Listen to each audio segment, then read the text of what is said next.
Hi, I'm Flight Sergeant Crook. I'm currently based at Aviation Security Flight at RAF Brize Norton. I've been in the RAF Police for 23 years now, and I've been all over the world doing all sorts of different roles.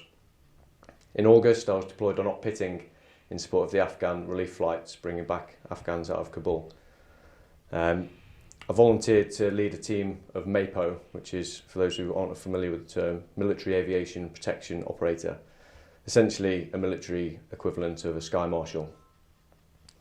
Our role was to provide assurance to the passengers, the aircrew and the aircraft against any sort of disturbance, hostility or anything like that. And also being able to provide support and reassurance to the passengers who might be distressed or upset or confused.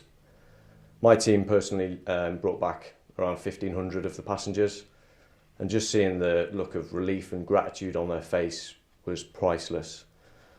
Like I said, I've been all over the world, I've done many operations, but even though this was the shortest one I've done, it was probably the most rewarding.